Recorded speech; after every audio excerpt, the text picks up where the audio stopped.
Hello and welcome back dear aspirants. So today we will discuss your next series of the Victorian era जो exam के point of view से important हो जाता है। सभी important facts आप अपने नोट्स रेडी कर सकते हैं।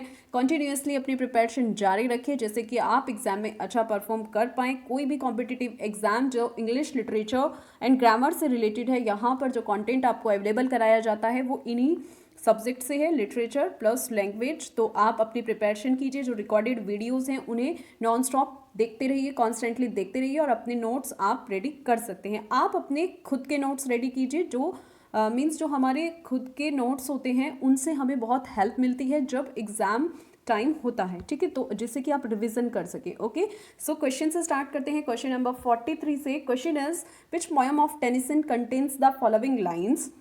टेनिसन कि किस पोएम में ये लाइन्स हैं। Yet all experience is an arch where through gleams that untravelled world whose margin fades for ever and for ever when I move. Means मेरा सारा अनुभव ये बताता है कि ये जो वर्ल्ड है एक आर्क की तरह से है और ये वर्ल्ड दूर से चमकता हुआ नज़र आता है, ग्लीम्स की तरह से नज़र आता है, लेकिन जैसे जैसे हम उसके पास जाते हैं तो ये फेड होता जाता है ना, मार्जिन फेड्स, यानी कि ये फीका पड़ता जाता है। तो इस तरह की लाइन टेनिसन ने कहाँ बोली है। Crossing the bar, Ulysses, tears, idle tears, the lotus eaters.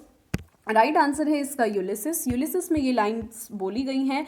Tennyson की यूलिसिस जो कि एक पोयम है, यूलिसिस को पोइट्री के कलेक्शन 1842 में उन्होंने पब्लिश कराया था। ये पोयम 70 लाइन्स की है, ब्लैंक वर्ड्स में इसे लिखा गया है। इसका स्टाइल ड्रामेटिक मोनोलॉग है और इसमें 3 ऑडियंस इसमें इंक्लूडेड हैं। 3 ऑडियंस कौन? Odysseus himself, the reader and his mariners, और उसके नाविक। क्वेश्चन ये भी पुटअप किया जा सकता है एग्जाम में कि जो यूलिसिस है उसमें ऑडियंस कौन कौन है, ठीक है, कौन ऑडियंस है? ओडिसिस अपने आप, ठीक है, और रीडर एंड हिज मैरिनर्स, ठीक है, और जो वो नाविक हैं उनके, ये यहाँ पर ऑडियंस हो जाती हैं। तो एग्जाम के पॉइंट ऑफ व्यू से इंपॉर्टेंट फैक्ट है यूलिसिस से रिलेटेड, इसको आप ध्यान रखेंगे। Next question, who is the author of the poem Shakespeare. Previous video में भी ये डिस्कस किया जा चुका है क्वेश्चन कि जो शेक्सपियर है उस पोयम की राइटर कौन है। टेनिसन, ब्राउनिंग, मैथ्यू आर्नोल्ड या वर्ड्सवर्थ। तो इसका राइट आंसर आप जानते हैं, मैथ्यू आर्नोल्ड शेक्सपियर पोयम के राइटर हैं, ठीक है। कौन है? Matthew Arnold. शेक्सपियर को इंग्लिश पोएट मैथ्यू आर्नोल्ड ने लिखा है, जिनका टाइम पीरियड 1822 से 1888 है। ये एक सोनेट है जिसको उन्होंने ट्रिब्यूट देते हुए लिखा है। इंग्लैंड्स ग्रेटेस्ट सोनेट राइटर्स उनको माना जाता है, ठीक है, और उन्होंने इसको लिखकर, इस सोनेट को लिखकर एक हिस्ट्री वहाँ पर क्रिएट की है, ठीक है। यहाँ पर जैसा हम जानते हैं कि ये जो पोयम है ये स्ट्रक्चर्ड है एज अ सोनेट, लेकिन यहाँ पर जो शेक्सपियर हैं उनका कंपैरिजन, उनके बारे में आर्नोल्ड लिखते हैं, उनकी जो प्रशंसा है वो करते हैं। तो इस राइटिंग को लिखने के बाद आर्नोल्ड बहुत ज़्यादा फेमस हो गए थे और इस पोयम को उन्होंने ऑर्गेनाइज्ड किया है 2 स्टैंजा ऑफ 4 लाइन्स में, 2 स्टैंजा ऑफ 3 लाइन्स में लिखा है, ठीक है। तो इसे आप ध्यान रखेंगे, एग्जाम के पॉइंट ऑफ व्यू से इंपॉर्टेंट ये हो जाता है। Next question, who has been regarded as a representative Victorian novelist. Victorian novelist का रिप्रेजेंटेटिव यहाँ पर किसे माना गया है? Charles Dickens, Charles Reade, Charles Kingsley या थैकरे। तो किसे माना गया है? चार्ल्स डिकेंस को इंग्लिश नॉवलिस्ट का रिप्रेजेंटेटिव माना गया है। अगर आपसे पूछा जाए कि English novelist as a representative वहाँ किसे कंसीडर किया जाता है, तो आपका राइट आंसर, राइट ऑप्शन होगा चार्ल्स डिकेंस, ठीक है। वो विक्टोरियन राइटर, नॉवलिस्ट माने जाते हैं। पहले अर्बन नॉवलिस्ट उनको माना जाता है, फर्स्ट अर्बन नॉवलिस्ट उनको माना जाता है। और जो मोस्टली उनके नॉवेल्स थे उनकी सेटिंग लंदन में देखने को मिलती है, लंदन पर बेस्ड है, ठीक है। उन्होंने अपने नॉवेल में जितने भी सोशल क्लासेस हैं उनको डिस्क्राइब करने का काम किया है, और जो लाइफ की डिफरेंट सिचुएशंस होती हैं और जो मर्सीफुल सिचुएशंस होती हैं, डिफरेंट कंडीशंस ऑफ लाइफ है, उन सबको अपने नॉवेल में दिखाने की उन्होंने कोशिश की है। और उन्हें क्रिटिसाइज किया गया था विक्टोरियन कॉम्प्रोमाइज़ पर, ठीक है, विक्टोरियन कॉम्प्रोमाइज़ पर उन्हें क्रिटिसाइज भी किया गया, जहाँ जो क्रिटिसिज हुआ उनका, उन्हें greed, hypocrisy, indifference of the rich, इस तरह के जो उन्होंने अपने वर्क में ये चीज़ें दिखाई हैं, तो इस पर उन्हें क्रिटिसाइज किया गया, ठीक है, उनके कंटेम्प्रेरीज के द्वारा। Under the greenwood tree is a novel by, under the greenwood tree किसका उपन्यास है? Options are Thomas Hardy, Charles Dickens, Thackeray या जॉर्ज इलियट। तो इसका राइट आंसर है कि under the greenwood tree Thomas Hardy का यहाँ नॉवेल कंसिडर किया जाता है। इसको उन्होंने एनोनिमसली यानी कि बिना नाम के, अपनी पहचान के बिना 1872 में पब्लिश कराया था, ठीक है। हार्डीज का जो सेकंड पब्लिश नॉवेल है जिसे मिलस्टॉक क्वायर, ये डच स्कूल की एक रूरल पेंटिंग मानी जाती है, ठीक है। क्या कि हार्डी का जो सेकंड पब्लिश नॉवेल है जिसको मेलिस्टोक क्वायर के नाम से भी जाना जाता है, ये Mellstock Quire. Next question, I am asked to write my reminiscences of a famous novelist about whom does the author Somerset Maugham says this in context of his novel Cakes and LA। Somerset Maugham cakes and एले में ये जो lines हैं ये किसके लिए use करते हैं? I am asked to write my reminiscences of a famous novelist, कि मुझे एक फेमस नॉवलिस्ट की रेमिनिसेंसेस, उनकी यादें लिखने के लिए बोला गया है। तो ये किसके कॉन्टेक्स्ट में बात बोल रहे हैं? Options are Donald Prater, W M. Thackeray, Thomas Hardy, Charles Dickens. तो इसका राइट आंसर आप जानते हैं, ये टॉमस हार्डी के बारे में बोला गया है कि मुझे उनकी, ये फेमस नॉवलिस्ट है और उनकी यादें लिखने के लिए बोला गया है। जो स्टोरी है केक्स एंड एले, उसको समरसेट मॉगम की ये स्टोरी है और उन्होंने कहा है कि ये जो शॉर्ट स्टोरी है ये ज़्यादा लंबी नहीं है, लेकिन मैंने सबसे पहले केक और एले को लिखने के बारे में सोचा था और मुझे वहाँ पर reminiscences of a famous novelist, उनकी यादों के बारे में लिखने के लिए बोला गया था, जो कि अपने जो बॉयहुड फ्रेंड था विट्सेबल में वो रहता था, जिसकी जो वाइफ थी वो उसके प्रति अनफेथफुल थी, यानी कि एक तरह से वो उसके प्रति बेवफा थी, है ना, वो उससे मीन्स उसके प्रति फेथफुल नहीं थी, ठीक है। तो ये उसके बारे में है। एस मॉगम के बारे में बात कर लेते हैं। वो यहाँ पर इस चीज़ को डिस्क्लेम करते हैं, वो इनकार करते हैं कि जो एडवर्ड ड्रिफल्ड थे a portrait of Thomas Hardy, Edward Driffield Thomas Hardy का पोर्ट्रेट नहीं थे, वो नहीं मानते थे और उनका कहना था कि हार्डी के बारे में इतना नहीं जानते थे, वो मीन्स हार्डी के बारे में कुछ नहीं जानते थे कि वो एज अ हीरो उन्हें वहाँ ले सके। Next question, in the year 1872 Thomas Hardy, a week or two before Thomas Hardy 32nd birthday, one of his books was published which confirmed Hardy in his profession as a writer। यहाँ पर ये पूछा गया है कि 1872 में Thomas Hardy का जब 32 बर्थडे था, उसमें 1 या 2 हफ्ते पहले उनकी एक बुक पब्लिश हुई थी, तो वहाँ पर हार्डी को एक राइटर के रूप में उन्होंने अपने पेशे की पुष्टि की थी, मीन्स कि वो क्या प्रोफेशन था उनको पहचाना गया था। तो कौन सी ऐसी बुक थी कि उन्हें पहचाना गया था, उनको एज अ राइटर वहाँ पर पहचान मिली थी? इनमें से आपको सेलेक्ट करना है desperate remedies, under the greenwood tree, the trumpet major, Jude the obscure. तो ये अंडर द ग्रीनवुड ट्री ऐसी बुक थी जब इस बुक के थ्रू जो टॉमस हार्डी थे उन्हें एज अ राइटर वहाँ पर पहचान मिली थी, ठीक है। एक बार एक्सप्लेनेशन देख लेते हैं। अंडर द ग्रीनवुड ट्री को पब्लिश कराया गया था 1872 में। टॉमस हार्डी को एक सीरियस राइटर की वहाँ पर पहचान दिलाई थी और इस नॉवल में हार्डी को एक वॉइस मिली, एक डिस्टिंक्टिवली वॉइस मिली, मीन्स उनको एक विशिष्ट आवाज़ वहाँ पर मिली थी। टॉमस हार्डी के बारे में कुछ और फैक्ट्स हैं, उनको जान लेते हैं। टॉमस हार्डी का जो जन्म है वो 2 जून 1840 में इंग्लैंड में हुआ था, ठीक है। और उन्होंने अपने करियर की जो बिगनिंग है वो 1867 से 68 के बीच की थी और उन्होंने क्लास कॉन्शियस नॉवल लिखे थे, मीन्स जो एक क्लास रखते थे, क्लास कॉन्शियस नॉवल लिखे थे जिसमें the poor man and the lady आता है, ठीक है, जिसको ज़्यादा सक्सेस नहीं मिली। हार्डी का जो नॉवल था ना, टेस्ट ऑफ द डी अर्बरविल्स 1891 में जो हमें दिखाई देता है और ज्यूड द ऑब्सक्योर 1895 में, उसे आज भी लिटरेरी क्लासिक्स कंसिडर किया जाता है, ठीक है, लिटरेरी क्लासिक्स कंसिडर वहाँ पर किया जाता है। और हार्डी का जो वहाँ पर रिव्यू था, निगेटिव रिव्यू, यानी कि एक दृष्टिकोण जिसको बोलते हैं पब्लिकेशन पर, Hardy's pessimistic approach and pre occupation ठीक है। तो वहाँ पर जो एक उनका निराशावादी दृष्टिकोण था और उनका सेक्स के प्रति वो जो पूर्वाग्रह था, इन्हीं वजहों से जो नॉवल था उसे निगेटिविटी, वहाँ निगेटिव रिव्यूज़ भी उन्हें मिले थे, है ना। वो इस मीन्स पहले ही वो पूर्वाग्रह इन चीज़ों पर लगा लेते थे और उसमें बहुत ज़्यादा वो पेसिमिस्टिक चले जाते थे, तो इसी वजह से उन्हें निगेटिव रिव्यूज़ भी मिले थे, इसी वजह से उनकी आलोचना भी वहाँ पर हुई थी। Next question, in which book of Charles Dickens we find the character called Miss Pross. ठीक है, चार्ल्स डिकेंस की किस बुक से हमें मिस प्रॉस का कैरेक्टर दिखाई देता है। Options are Oliver Twist, a tale of two cities, great expectations या लिटिल डॉरिट। तो इसका राइट आंसर है a tale of two cities.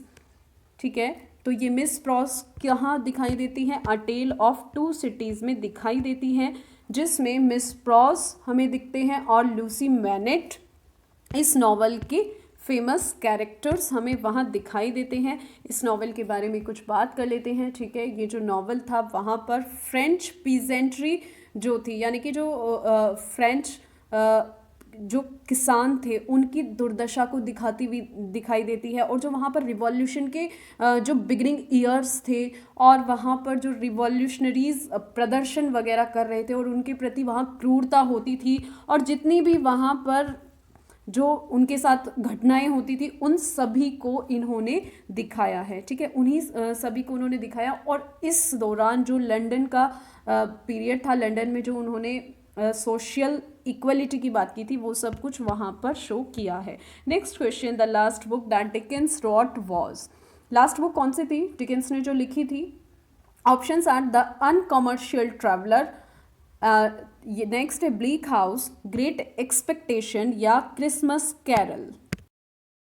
तो इनमें से जो चार्ल्स डिकेंस थे वो राइट ऑप्शंस नहीं है, इसीलिए यहाँ पर आंसर में स्टार किया गया है। ठीक है, तो इनका जो लास्ट नॉवल माना जाता है डिकेंस का, वो माना जाता है द मिस्ट्री ऑफ एडविन ड्रोड, जो कि अनफिनिश्ड रहा है। ठीक है, 1870 में ये पब्लिश हुआ था। ठीक है, जब डिकेंस की डेथ हो गई थी स्ट्रोक से इन कैंट में, तो ये जो the mystery of Edwin druid है ये उनका फाइनल नॉवेल माना जाता है चार्ल्स डिकेंस का। और ये जो नॉवेल वो लिख रहे थे वो एडविन ड्रूड का जो कैरेक्टर था, ठीक है, उस पर ये लिख रहे थे। एडविन ड्रूड के कैरेक्टर पर उन्होंने ये नॉवल वहाँ पर हमें देखने को मिलता है। Next question, a well known English writer wrote for the Morning Chronicle under the pseudonym of Boz, who was he. कि a well known English writer जो थे, ठीक है, कौन, a well known English writer wrote for the Morning Chronicle, जिन्होंने Morning Chronicle लिखे, तो उन्हें वो क्या यूज़ करते थे, pseudonym Boz, who was he. ये हम पढ़ चुके हैं कि बॉज कौन लिखते थे, Joyce Cary, Charles Dickens, Henry James या टॉमस ग्रे। ये इजी हो जाता है क्योंकि हम पढ़ चुके हैं कि ये जो स्यूडोनिम है, यानी कि ये जो पेन नेम है, ये चार्ल्स डिकेंस यूज़ करते थे और इन्होंने लिखा था द मॉर्निंग क्रॉनिकल। इसको इन्होंने 1769 लंदन इंग्लैंड में लिखा था।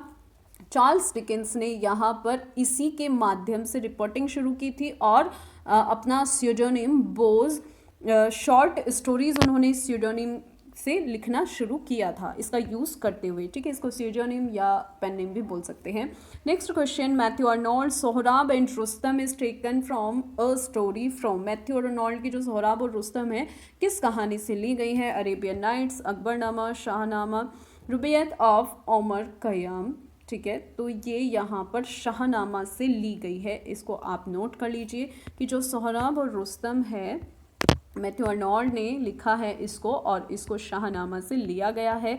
इसको 19th सेंचुरी के इंग्लिश पोएट और फेमस लिटरेरी क्रिटिक इन्हें कहा जाता है मैथ्यू अर्नोल्ड। उन्होंने 1853 में इसको लिखा था और ये माना जाता है कि उन्होंने बहुत सारे सोर्सेज का यूज़ करके इसको लिखा था। बहुत सारे सेवरल सोर्सेज उन्होंने यूज़ किए थे। चीफली जो बेंजामिन है उनकी the story of the nation, जो बेंजामिन की फॉरेस्ट और सर जॉन मेलकम की हिस्ट्री ऑफ पर्शिया है, और एक एपिक पोयम वहाँ शाहनामा है, उसको उन्होंने लिखा था और शाहनामा को इस स्टोरी का मेन सोर्स भी माना जाता है। ठीक है, शाहनामा किसने लिखी थी ये आप सब जानते हैं, जो पर्शियन पोएट फिरदौसी हैं उन्होंने लिखी थी। इसको भी आप ध्यान, क्वेश्चन को किसी भी तरह से घुमाकर वहाँ पर आपसे पुटअप कर लिया जाएगा कि शाहनामा किसने लिखा था। कौन सा ऐसा वर्क था, ठीक है, या किस राइटर ने कौन सा वर्क लिखा था। मैथ्यू अर्नोल्ड ने सोहराब रुस्तम की जो स्टोरी है वो शाहनामा से ली थी, और शाहनामा को किसने लिखा था, जो पर्शियन पोएट, कौन है पर्शियन पोएट, फिरदौसी, उन्होंने लिखा था। ओके, इसको आप ध्यान रखेंगे। Next question, Thomas Hardy's novel under the green wood tree is also known by another name which of the following as it, की टॉमस हार्डी का जो ये नॉवल है under the green wood tree को other name से भी जाना जाता है। तो राइट आंसर आपको बताना है वुडलैंडर, डायनेस्ट यानी कि राजवंश, the mail stock क्वायर and life little आयरनीज। तो ये कहाँ से लिया गया है, इसका राइट आंसर हो जाता है ये द मेल स्टॉक क्वायर से लिया गया है, ठीक है। ये जो इनका वर्क है ना टॉमस हार्डी का under the green wood tree, इसको 1872 में इन्होंने 2 वॉल्यूम्स में पब्लिश कराया था, ठीक है। और इस नॉवेल का दूसरा नाम क्या है, ये हम पढ़ भी चुके हैं, द मेल स्टॉक क्वायर है, ठीक है। और इसको सबटाइटल के रूप में वहाँ पर जोड़ा गया है, क्योंकि इसका जो टाइटल था उसको उन्होंने बदलना ठीक नहीं समझा, ठीक है। तो इसीलिए ऐसा माना जाता है वो फर्स्ट बुक हो गई और ये सेकंड बुक इनकी मानी जाती है। Which of this is not a poem, which of these is not a poem by Matthew Arnold. Matthew Arnold की पोएम कौन सी नहीं है, आपको आइडेंटिफाई करना है। अच्छे से सारे वर्क आपको इन राइटर्स के पढ़ लेने हैं, क्योंकि पीजीटी एस्पिरेंट्स के लिए बहुत ज़्यादा इंपॉर्टेंट है। कोई भी वर्क आपको देके पूछ लेंगे। The Forsaken Merman, Dover Beach, Tristram and Iseult और द किंग्स ट्रेजेडी, ठीक है। तो यहाँ पर आपको बताना है, तो राइट ऑप्शन यही हो जाता है द किंग्स ट्रेजेडी, क्योंकि ये तीनों वर्क तो मैथ्यू अर्नोल्ड के ही हैं, ठीक है। और ये जो द किंग्स ट्रेजेडी है ये किसका है, गैब्रियल रॉसिटी का है। और बाकी की जो पोएम्स हैं ये किससे रिलेट करती हैं, मैथ्यू अर्नोल्ड से रिलेट करती हैं, ठीक है।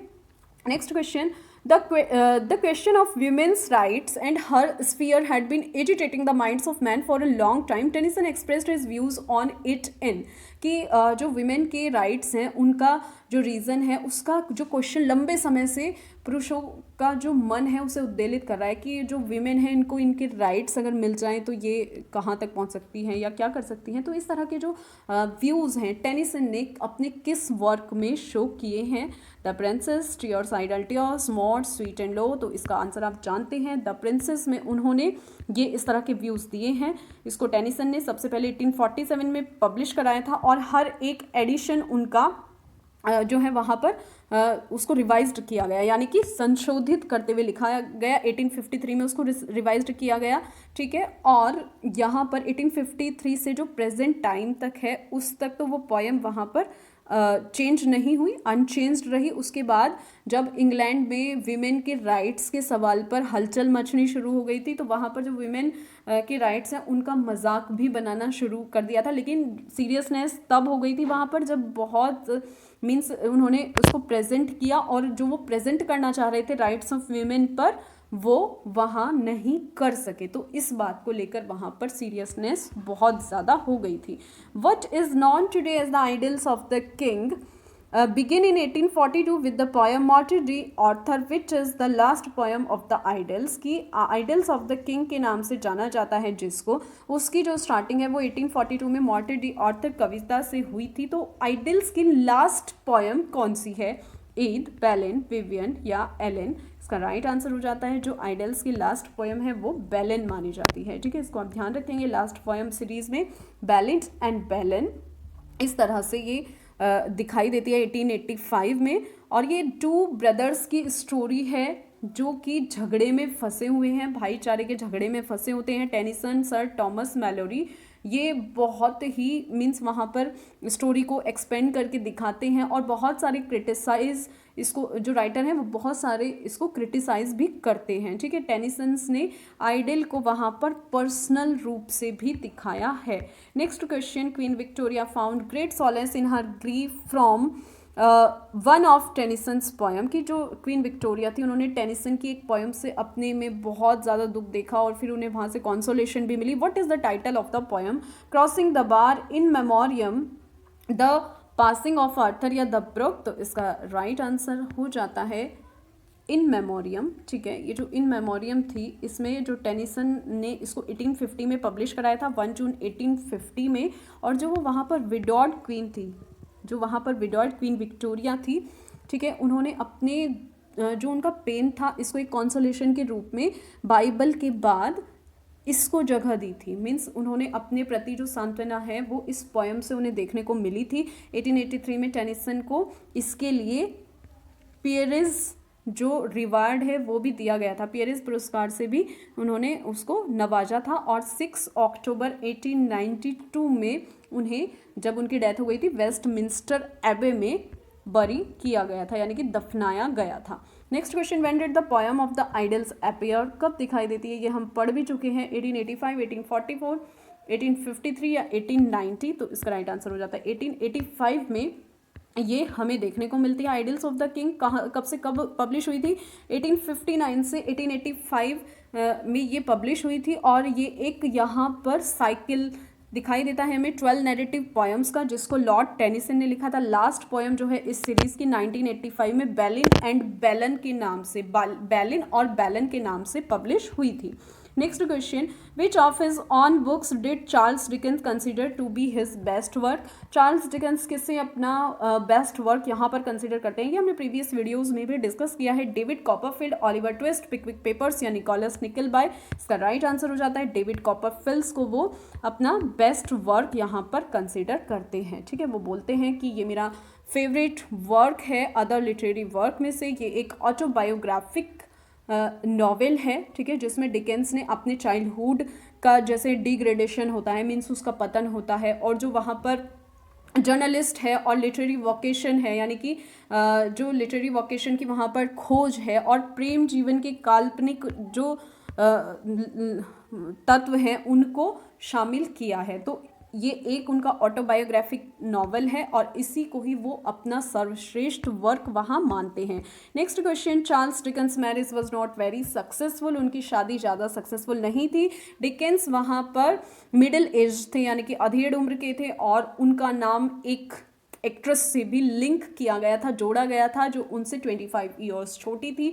उसका नाम बताना है, मैरी होगर्थ, मैरिया बेडनेल, जॉर्जिना होगर्थ, एलेन टर्नर। तो उनका नाम एलेन टर्नर था, इसको आप ध्यान रखेंगे। चार्ल्स डिकेंस की जो मैरिड लाइफ थी वो ज़्यादा सक्सेसफुल नहीं थी। 1857 में डिफेंस के लिए वहाँ पर बहुत ज़्यादा मुश्किल हो गई थी, जब वो इंग्लिश एक्ट्रेस जिनका नाम एलन टर्नर था वो उसके प्यार में पड़ गए थे। ठीक है, और फिर ऐसी तरह से वो बहुत सारे सालों के बाद अपनी वाइफ से अलग हो जाते हैं, और एलन टर्नर को चार्ल्स डिकेंस की मिस्ट्रेस के रूप में भी जाना जाता है। ऐसा माना जाता है कि वो उनकी मिस्ट्रेस थी। Okay, next question, let knowledge grow from more to more but more of reference in us dwell, in which poem of Tennyson do we find the above quotes lines। कि ये जो लाइन है ये Tennyson की कहाँ कौन सी poem में मिलती हैं। वो कहते हैं यहाँ पर let knowledge grow from more to more, कि जो नॉलेज है उसे ज़्यादा से ज़्यादा बढ़ने दो, लेकिन उसमें जो हमारा रेवरेंस है, रहने का रेवरेंस है, यानी कि जो हमारी उसके प्रति श्रद्धा है उसमें हमें रहने दो। तो ये कहाँ देखने को मिलती है, यूलिसिस, इन मेमोरियम, मॉर्टडी ऑर्थर या लॉक्सले हॉल। तो इसका राइट आंसर हो जाता है इन मेमोरियम। इन मेमोरियम में ये लाइन हमें देखने को मिलती है। क्या कहते हैं वो टेनिसन इसमें कहते हैं कि जो नॉलेज है उसको हमें बढ़ते देना चाहिए और अपने अंदर उसके प्रति जो डिग्निटी है उसे जागृत रखना चाहिए। टेनिसन ने इन मेमोरियम को 1833 से 1850 के बीच जो उनके फ्रेंड थे ऑर्थर हेनरी हेलम, उनकी याद में, यानी कि उनको सम्मान देने के लिए इसको लिखा था। ठीक है, ट्रिनिटी कॉलेज कैम्ब्रिज में जो उनके साथ उनके फ्रेंड थे। टेनिसन ने इस कंपोजिशन में 133 सेक्शंस रखे हैं। ठीक है, जिसमें मींस बहुत ज़्यादा उनकी जो माइरिड ऑफ इमेजेस और मोटिव्स इसमें देखने को मिलते हैं। ठीक है, मींस यहाँ पर हम कह सकते हैं कि हर एक जो उनका पीस था इस कृति का, इस रचना का, वो उनके जो वर्क है उसको अलग करता है दूसरे लोगों से। Next question, who is the most furious character in Fagin's than in Dickens Oliver twist.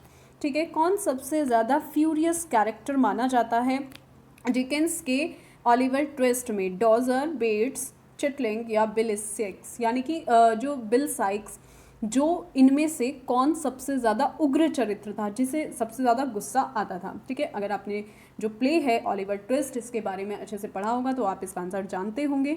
ये जो कैरेक्टर है यहाँ पर बिल साइक्स, ये यहाँ पर सबसे ज़्यादा फ्यूरियस माने जाते हैं। ठीक है, सबसे ज़्यादा गुस्से वाले माने जाते हैं। चार्ल्स डिकेंस का जन्म 7 फरवरी 1812 को पोर्ट्समाउथ इंग्लैंड में हुआ था। उनका जो क्लासिकल नॉवल था ओलिवर ट्विस्ट, वो एक क्रिसमस कैरोल, निकोलस निकेलबाय, ठीक है, और डेविड कॉपरफील्ड और tale of two cities and great of expectations, ये उनके फेमस नॉवेल्स में आ जाते हैं।